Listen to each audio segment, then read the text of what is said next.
Even though it goes without saying, I feel compelled to say it anyway. 2020 has been a lot. Understatement of the year. This year was not easy. This year was not pleasant. In and of itself, it wasn't really pleasant. But you know what? If you are watching this video, you are alive today to experience the ending of 2020, the beginning of 2021. That is a blessing.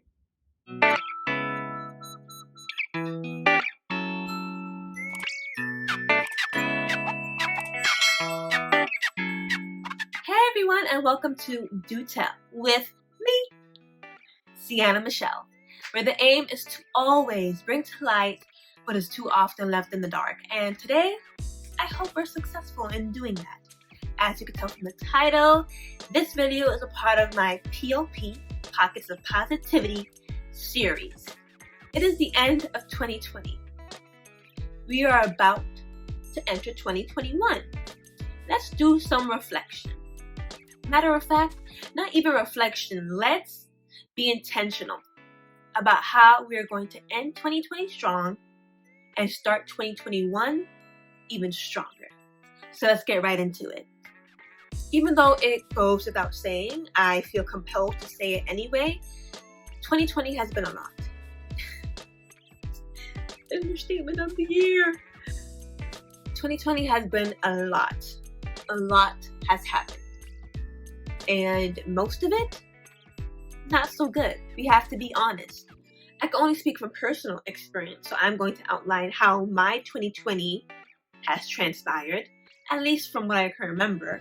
Thinking about it now, I only see it in bursts and sections, with the obvious two sections being pre and post-COVID. Oh, wait, no. Not even post. Pre and in the midst of COVID. So pre-COVID, beginning of the year, January, February, I started up the year in a completely different country. I was studying abroad in London, and during my time in London, I was able to spend a weekend in Paris, and it was glorious. That whole trip was an amazing experience that I'm so grateful and blessed I was able to take, especially at that time. Because I got back in the beginning of February, I had about 5 days, and then the new semester started, my last semester of college, which I was so excited to end with a bang. And then the beginning of March 13th, I remember that specifically. That is when my school shut its doors. That is when my school said, yeah, everybody has to go home. So if I do the math, and you guys know I'm not good at math, I was only at school in normalcy for about a little less than a month. Let's say 3.5 weeks. And then everything sort of exploded. I had to hurry up, pack up my whole dorm, my whole life that was in school to move back home. Then I had to finish off my senior year, finish off my college career virtually, and like literally every other student. Virtual school is not school. It does not help anybody.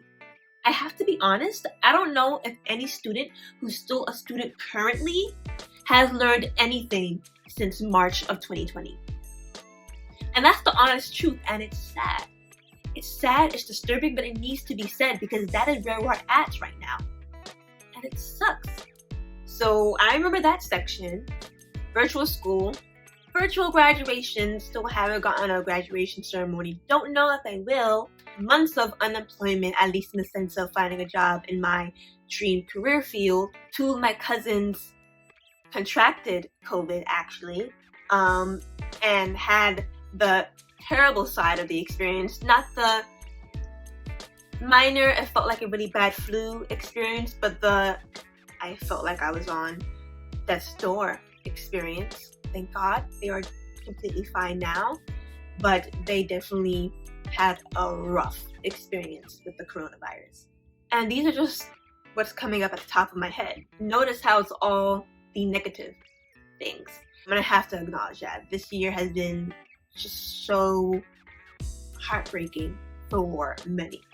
And while those negative things in my life are negative things to me, I know I'm so blessed and privileged enough to say that I still have my personal health.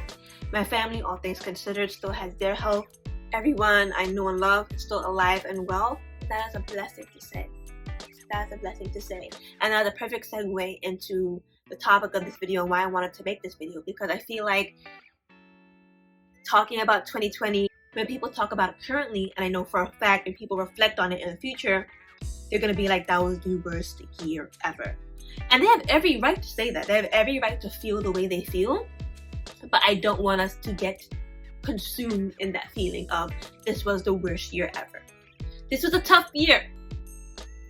I made that clear. I will continue to make that clear. This year was not easy. This year was not pleasant. In and of itself, it wasn't really pleasant. But you know what? If you are watching this video, you are alive today to experience the ending of 2020, the beginning of 2021. That is a blessing. The number one thing I want each and every one of us to do, including myself, to end the year and start next year off even stronger, is count our blessings. Let's enter into a mindset of gratitude and into a mindset of self-development. Now, what do I mean by those things? Gratitude. Counting the little things. Your life is not a little thing, but sometimes we take it for granted in the sense that when we wake up, we aren't thankful for the fact that we are up, that we have woken up, that God woke us up. We aren't thankful for that fact. When we are in the presence of our family, even if they're being irritating or annoying, we're not in a thankful mode, a grateful mode of, I'm in the presence of my family. Too many people don't get to say that. That is a blessing. So if nothing else of 2020, if you are still here standing, even barely, at the end of it, that is a blessing. And you know what? Pat yourself on the back. Because I know it was not easy, but you did it. You did it. You're still standing despite everything life, especially this year, has thrown at you. Despite every ounce in your body probably telling you not to. You're still standing and you're still here. That's enough to be grateful. That is more than enough to show gratitude and say, hey, 2020 could have been worse. I hate to say it, knock on wood, but it could have been and it wasn't. And I really want us to harp on that instead of all the bad that's happened. And it's easier said than done. I'm not saying that I do this super easily. This is an everyday thing for me to actively not say every day, 2020 is the worst year ever. I still say it, but then I have to be like, oh, what do I have to be grateful for? What do I have to be grateful for? Many things. Okay, I'm back. It's not easy to always think positive, or not even positive, just at the full picture, at the glass half full rather than half empty. It's not easy to make that switch, but you know what helps? Doing some self-development. And this is something 2020 has brought me that's more on the positive side of things. I've begun to prioritize working on myself. I've always known that it was important to do that. Like, I'm not stupid. I'm very much book smart. So I know the facts. You need to work on yourself in order to become a better person. I know those facts. Was I actually doing that? No. Can I say that I've been trying to do that? Yes. And that happened this year. I just need to tell y'all, it's a game changer, really taking the time to pour into yourself. Because if you are empty, how can you fill anybody else up? You literally, when you think of this analogy, you can't pour into anybody else if you're not pouring into yourself, because then you're pouring from an empty cup. So take the time to fill your cup. Do what you need to do in order to get your mental, spiritual, emotional health in the right place. Listen to podcasts, read some books, take some time to yourself to do some self-reflection and really think about who you are as a person, what are you good at, and what do you need to work on and change. Not for anybody else, but for yourself. I'm saying all this to say, once you start doing that, it becomes easier for your reflection on your life to be on the more positive side, because your reflection of yourself is becoming more positive.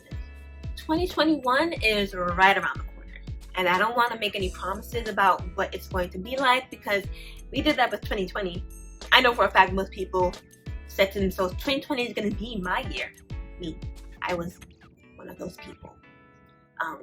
2020 is gonna be my year. Well, our words have power, and jinxing is clearly a real thing. So I'm not even going to make any promises about what 2021 is going to look like, as in the year itself. I'm not going to. I refuse. Knock on wood. I'm not even. Nope. But what I am going to do, and what I want you to do, is make a promise to yourself that no matter what happens in 2021, because you're ending 2020 with a better mentality, 2021 is going to be a better year for you because of you. Because you have so much to be grateful for, and you are working on yourself to become an even greater version of what you are. No matter what comes May, you'll be able to handle it. And because of that sole fact, 2021 will be great for you.